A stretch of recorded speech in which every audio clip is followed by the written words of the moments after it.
নসিহতের প্রথম নসিহত করেছেন আল্লাহকে ভয় করতে বলেছেন, এবং এই ভয়ের কথা আল্লাহ তাআলা কুরআনুল কারীমের মধ্যে বর্ণনা করেছেন। বলেন সুবহানাল্লাহ। কিভাবে আল্লাহ তাআলা বলতেছেন ভয় করতে? সূরা আলে ইমরানের মধ্যে এইভাবে বর্ণনা করতেছেন আল্লাহ, বিসমিল্লাহির রহমানির রহিম,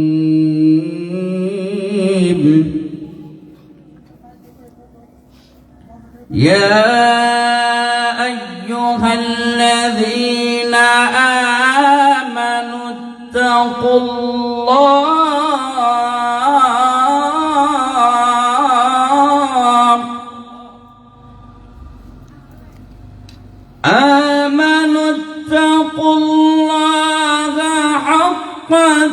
تقاته ولا تموتن إلا وأنتم مسلمون।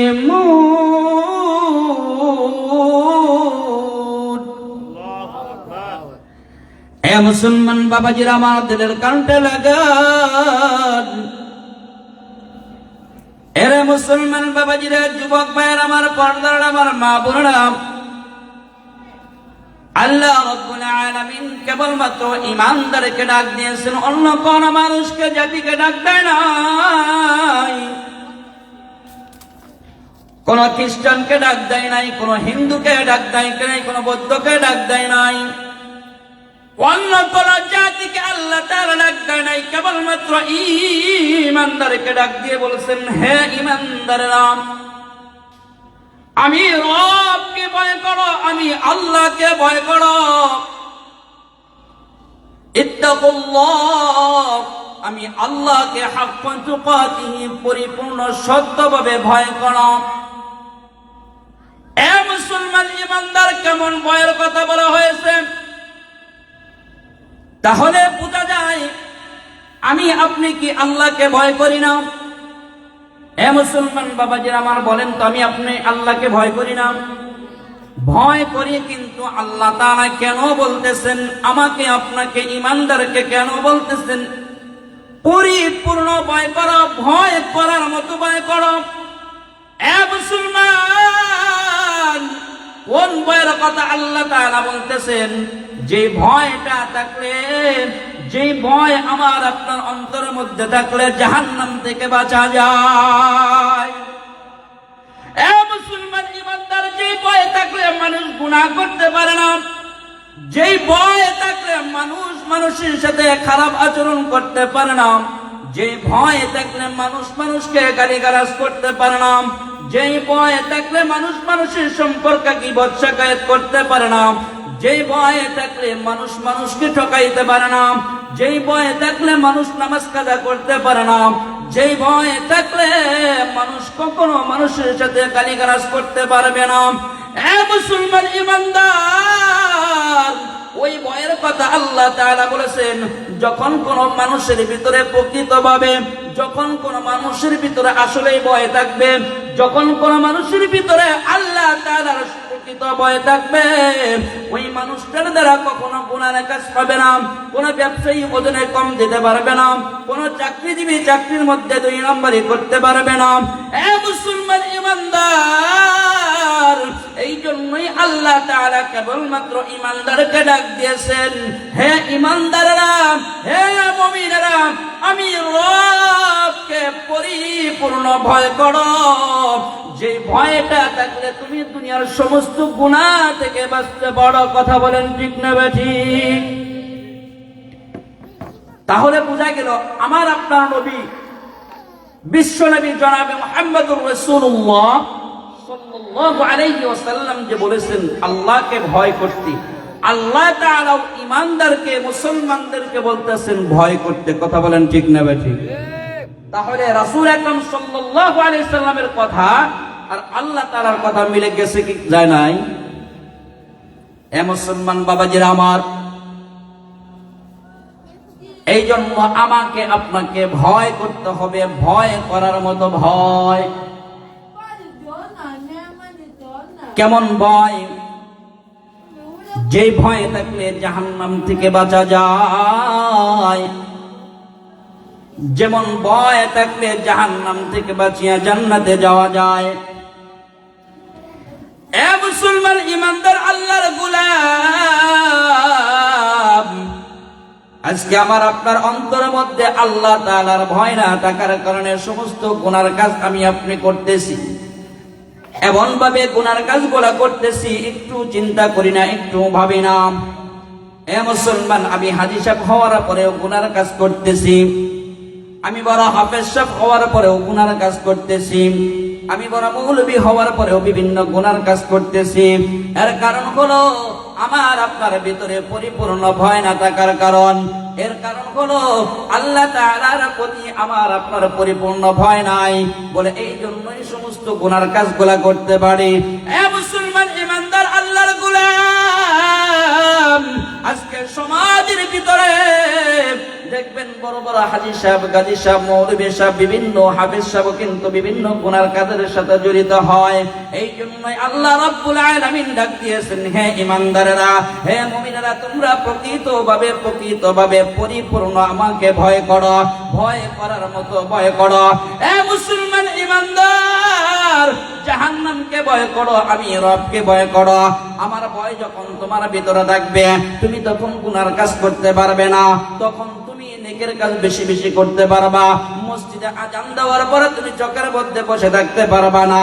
যখন তোমার ভিতরে প্রকৃত ভয় থাকবে, তখন তুমি চাকরির মধ্যে বসে থাকতে পারবা না। যখন তোমার ভিতরে প্রকৃত ভয় থাকবে, তখন তুমি ওই ব্যবসার মধ্যে বসে থাকতে পারবে না। এ মুসলমান ইমানদার, যখন তোমার ভিতরে পরিপূর্ণ ভয় থাকবে, তুমি তখন দুধের মধ্যে পানি মিশাইতে পারবে না। যখন তোমার ভিতরে প্রকৃত ভয় থাকবে, তুমি ভাই ভাইকে ঠকাইতে পারবা না।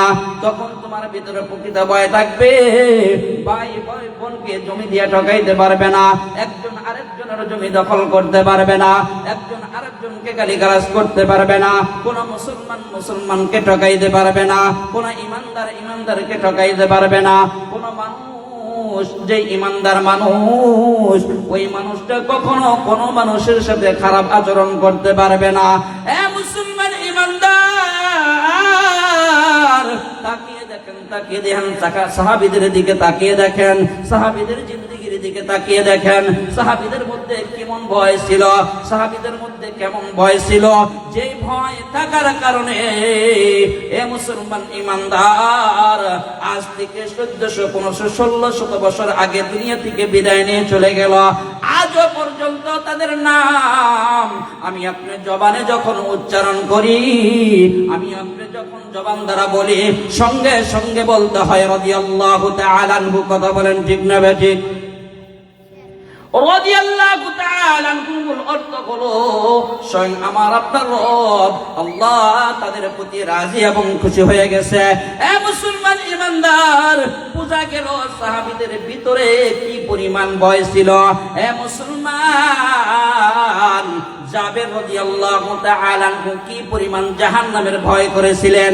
ছোট্ট বালক আল্লাহ তাআলাকে কি পরিমাণ ভয় করেছিলেন। এ মুসলমান ইমানদার, যে ভয় থাকার কারণে ছোট্ট বালক, মাত্র বালক মানুষ, শিশু মানুষ, এখনো তার উপরে আল্লাহ তাআলার হুকুম নামাজ ফরজ হয় নাই। এ মুসলমান ইমানদার, জাবের রাদিয়াল্লাহু তাআলা যখন কান্না করতেছিলেন, হঠাৎ করে একদিন এ মুসলমান এমন কান্না করতেছেন, এমন কান্নাকাটি করতেছেন, এলাকার মানুষ সবাই জাবেরের কাছে আইসা বলে, এ জাবের কি ব্যাপার, কি হয়েছে তোমার? তুমি ছোট্ট মানুষ, বালক মানুষ, এভাবে কেন কান্নাকাটি করো? এভাবে কেন কান্নাকাটি করো? কান্নার কারণ কি? এ মুসলমান, এর মুরব্বী বাবাজিরা, যুবক ভাইরা, পর্দার আমার মা বোনেরা, কথাগুলো দিল দা বুঝেন। জাবেরকে যখন প্রশ্ন করে, জাবেরকে বলে, জাবের তোমার কি কোনো সমস্যা হয়েছে? তোমার শারীরিক কোনো সমস্যা হয়েছে নাকি? তোমার খেলনার কোনো কিছুর প্রয়োজন নাকি? তোমার পেটে ব্যথা না তোমার মাথা ব্যথা? এভাবে করে জাবের রাদিয়াল্লাহু তাআলা এলাকার মুরব্বীরা প্রশ্ন করে, হে মুসলমান বাবাজিরা আমার, ছোট্ট বালক জাবের কান্নাকাটি করে। কিন্তু কিছুক্ষণ পরে জাবেরকে যখন এভাবে প্রশ্ন করা হচ্ছে, জাবের ডাক দেবো, ও এলাকার মুরব্বী বাবাজিরা, আপনারা যে কথাগুলো আমাকে আপনারা বলতেছেন, আমার এই ধরনের কোনো সমস্যা না, এই ধরনের কোনো প্রবলেমের মধ্যে আমি পড়ি নাই। আমি কান্না করতেছি একটা কারণে, আমার কান্নার কারণ হলো একটা, আমি জাহান্নামের ভয়ে কান্দি। আমি একটা কারণে কান্না করি, আমার রবের ভয়ে আমি কান্দি। এ মুসলমান বাবাজিরা আমার, আজকে আমার আপনার 60 বছর 70 বছর জিন্দেগি পার হয়ে গেল, একটা দিনের জন্য এই যে পাশে কবরস্থান, আমার আপনার বাবা দাদা, আমার আপনার নানা নানি, চাচা চাচি, ফুফু ফুফা, কত মানুষ এই কবরস্থানের ভিতরেই তো শুয়েছে। কোন দিন যেন আমি আপনি এই কবরস্থানে শুয়ে পড়ব, কোন দিন যেন আমার আপনার জন্য এই কবরের মধ্যে কবর খোঁড়া হবে। এ মুসলমান, একটা বাবা কি চিন্তা করে দেখেছি? একটা বারো কি কখনো চিন্তা করে দেখেছি? একটা বারো কি কখনো ভেবে দেখেছি যে ওই কবরের মধ্যে আমাকে অবশ্যই শুইতে হবে, ওই কবরের মধ্যে আমাকে অবশ্যই যাইতে হবে? 60 বছর 70 বছর জিন্দেগি পার হয়ে গেল, এখনো পর্যন্ত আমার মুখের মধ্যে আমি দাড়ি উঠাইতে পারলাম না, এখনো পর্যন্ত আমার মাথার মধ্যে আমি টুপি উঠাইতে পারলাম না, এখনো পর্যন্ত আমি আমার গায়ের মধ্যে লম্বা জামা লাগাইতে পারলাম না। কেমন মুসলমান হইলাম আমি, কেমন ইমানদার হইলাম আমি? যেই ইমান আর আমল আছে, এই ইমান আর আমল নিয়ে যদি কবরে যাই, কবর হবে জাহান্নাম। কথা বলেন ঠিক না ঠিক? মুসলমান, একটু দিন লাগান। বলতেছিলাম জাবের রাদিয়াল্লাহু তাআলা আনহু বিনাইয়া বিনাইয়া কান্দে। মুরব্বিরা ডাক দেবেন, ও জাবের তুমি কেন কান্দো? জাবের ডাক দেবেন, মুরব্বি বাবাজি, আমার কান্নার কারণ হলো একটা, আমি কান্দি একটা কারণে, জাহান্নামের ভয়ে। মুরব্বিরা ডাক দেবো, জাবের তুমি একটা ছোট্ট বালক, এখনো তোমার উপরে আল্লাহ তাআলার হুকুম জারি হয় নাই, এখনো পর্যন্ত তোমার উপর নামাজ ফরজ হয় নাই, তাহলে কেন তুমি কান্দো? কেন তুমি কান্দো? কেন তুমি আল্লাহর ভয়ে কান্দো? কেন তুমি জাহান্নামের ভয়ে কান্দো? এ মুসলমান ইমানদার, জাবের ডাক দেবেন, মুরব্বি বাবাজিরা রে, যেই দিন জাহান্নামের ভয়ের, জাহান্নাম সম্পর্কে আয়াত কারিমা নাজিল হইল, আমি দেখেছি জনাবে মুহাম্মদুর রাসূলুল্লাহ সাল্লাল্লাহু আলাইহি ওয়াসাল্লাম কান্নায় ভেঙে পড়েছিলেন। যখন জাহান্নামের আয়াত নাজিল হইল, আমাকে বলেছিল ফাতেমাকে খবর দেওয়ার জন্য। এ মুসলমান ইমানদার, ওই দিন হুজুর সাল্লাল্লাহু আলাইহি ওয়াসাল্লাম জাহান্নামের আলোচনা করতেছিলেন, বয়ান করতেছিলেন আর কান্না করতেছিলেন। যার কোনো গুনাহ নাই, যার জন্য দুনিয়া সৃষ্টি হইল, যার জন্য তামাম সৃষ্টি হইল, যার জন্য আমি আপনি দুনিয়ায় আসলাম, যার জন্য এই কুল কায়নাত সৃষ্টি হয়েছে, সে জাহান্নামের আলোচনা শুনে, জাহান্নামের আলোচনা করে আর চোখ দিয়ে জড়জড় করে পানি পড়ে। এ মুরব্বি বাবাজিরা, যেহেতু তার কোনো গুনাহ নাই, আমার আপনার নবীর কোনো গুনাহ নাই, সে যদি এত কান্নাকাটি করতে পারে, তার ভিতরে যদি জাহান্নামের এত ভয় থাকে, আমি আপনি তো সাধারণ উম্মত, আমি আপনি তো সাধারণ সাহাবী। এ মুসলমান ইমানদার, এভাবে করে বিনাইয়া বিনাইয়া জাবের বলে, একটা কারণে আমি কান্দি, সেটা হলো জাহান্নামের ভয়। লা ইলাহা ইল্লাল্লাহ, লা ইলাহা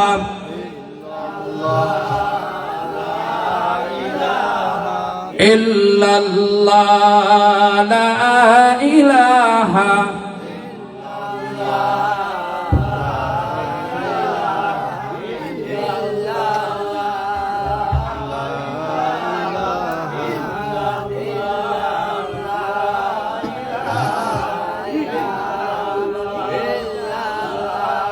পাখির গানে গানে, হাওয়ার টানে টানে, ওই নামেরই সুর শোনা যায় হয়ে পাগল পারা লা ইলাহা ইল্লাল্লাহ লা ইলাহা লা ইলাহা লা ইলাহা ইল্লাল্লাহ মুহাম্মাদুর রাসূলুল্লাহ সাল্লাল্লাহু আলাইহি ওয়াসাল্লাম। জিন্দেগি তোর যারে পাকি দিয়া রে, জিন্দেগি তোর যায় পাকি দিয়া, জিন্দেগি তোর যারে পাকি দিয়া রে আদম, জিন্দেগি তোর যায় পাকি দিয়া। ও আদম রে পাক দরিয়া গেছে দাড়ি, দন্ত আছে গোটাচারি, সমন জারি হয়েছে গিয়া, জিন্দেগি তোর যায় পাকি দিয়া, জিন্দেগি তোর যায় পাকি দিয়া রে সোনার আদম, জিন্দেগি তোর যায় পাকি দিয়া, জিন্দেগি তোর যারে পাকি দিয়া রে সোনার আদম, জিন্দেগি তোর যায় পাকি দিয়া। কথা বলেন ঠিক না ব্যাঠি? তো বলতেছিলাম জাবের রাদিয়াল্লাহু তাআলা কেন কান্দে? জাহান্নামের ভয়ে কান্দে, মনে আছে না নাই? জাহান্নামের ভয়ে কান্দে। বলতেছেন ছোট বালক তুমি কেন কান্দো? এবার জাবের রাদিয়াল্লাহু তাআলা ডাক দেন, ও মুরব্বি বাজিরা তাহলে শুনেন কেন আমি কান্দি জাহান্নামের ভয়ে। কারণ জনাবি মুহাম্মদুর রাসূলুল্লাহ সাল্লাল্লাহু আলাইহি ওয়াসাল্লাম বর্ণনা করেছেন, আলোচনা করেছেন, জাহান্নামের মধ্যে যখন আগুন জ্বালানো হবে, যখন আগুন জ্বালানো হবে, জাহান্নামের আগুন জ্বালানোর জন্য দুনিয়ার মানুষকে ব্যবহার করা হবে। যেই মানুষগুলো জাহান্নামী হবে এই মানুষদেরকে জাহান্নামের লাকড়ি হিসেবে ব্যবহার করা হবে। এবার মুরব্বিরা ডাকতে বলে, তাহলে তুমি তো ছোট মানুষ, এখনো পর্যন্ত তোমার উপর আল্লাহর হুকুম ফরজ হয় নাই, কেন তুমি এত টেনশন করো? কেন তুমি এত কান্না করো? কেন তুমি এত চিন্তা করতেছ? মুসলমান এবার জাবের ডাকতে বলো, ও মুরব্বি বাবাজিরা শুনেন, তাহলে আমি কেন কান্দি? কেন আমি এত বেহুশ হয়েছি? কেন আমি পাগল হয়েছি? এ মুরব্বিরা বাবাজিরা দেখবেন, আমার আপনার মা বোনেরা যখন রান্নার মধ্যে, চুলার মধ্যে যখন আগুন দেয়, আগুন জ্বালায়, লক্ষ্য করে দেখবেন, খেয়াল করবেন, সর্বপ্রথম কিন্তু ছোট্ট একটা লাকড়ি কিন্তু চুলার মধ্যে আগে দেয়। কথা ঠিক না ব্যাঠিক? জাবের ডাকতেন, ও মুরব্বি বাবাজিরা রাখেন মুসলমান, আমি দেখলাম আমার মা যখন রান্নার মধ্যে, চুলার মধ্যে যখন আগুন দেয়,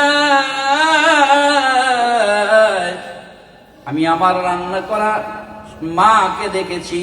আমার মা যখন রান্না শুরু করে আমি চুলার পাশে বসাছিলাম, আমি একদিন দেখলাম সর্বপ্রথম আমার মা ওই চুলার মধ্যে যখন আগুন দিল, সর্বপ্রথম ছোট্ট একটা লাকড়ি ব্যবহার করে পরে আস্তে আস্তে বড় বড় লাকড়িগুলা চুলার মধ্যে দিল। না জানি কিয়ামতের ময়দানে আমি যদি জাহান্নামী হয়ে যাই, আমি যদি জাহান্নামী হয়ে যাই, কারণ তো কিয়ামতের ময়দানে হয়তো আল্লাহ তাআলা আমাকে সর্বপ্রথম যদি জাহান্নামের আগুন জ্বালানোর জন্য ব্যবহার করে, আমার কি উপায় হবে? আমার কি উপায় হবে? আমি তো জাহান্নামের আগুন সহ্য করতে পারবো না, আমি তো জাহান্নামের আগুন সহ্য করতে পারবো না।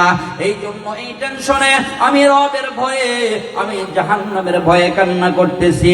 এ মুসলমান ইমানদার, তাহলে বোঝা গেল, আমি আপনাদেরকে প্রশ্ন করতে চাই, জাবেরের মধ্যে কি পরিমাণ আল্লাহ তাআলার ভয় ছিল? কথা বলেন ঠিক না ব্যাঠিক?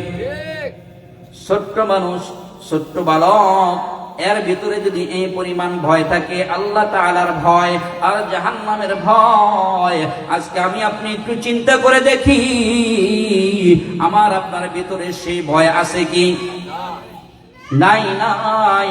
যদি ভয় থাকতো তাহলে আজকে এই যে কোরআনের মাহফিল, এত সুন্দর একটা আয়োজন, এত সুন্দর একটা পরিপাটি, এর মুসলমান ইমানদার যদি ইমানদার প্রকৃত হয়ে থাকতো, যেই মানুষগুলো এখনো আসে নাই, যারা এখনো বাড়িতে মধ্যে বসে আছে, রাস্তাঘাটে দোকানপাটের মধ্যে বসে আছে, আসলে যদি তারা প্রকৃত ইমানদার হইতো, আসলে তাদের মধ্যে আল্লাহ তাআলার ভয় থাকতো, আসলে যদি কোরআনের প্রতি ভালোবাসা থাকতো, নবীর ঘরের প্রতি যদি আসলে ভালোবাসা থাকতো, আল্লাহ তাআলার প্রতি যদি আসলে ভালোবাসা থাকতো, তাহলে ওই মানুষগুলা অন্য জায়গায় আর বসে থাকতে পারতো না।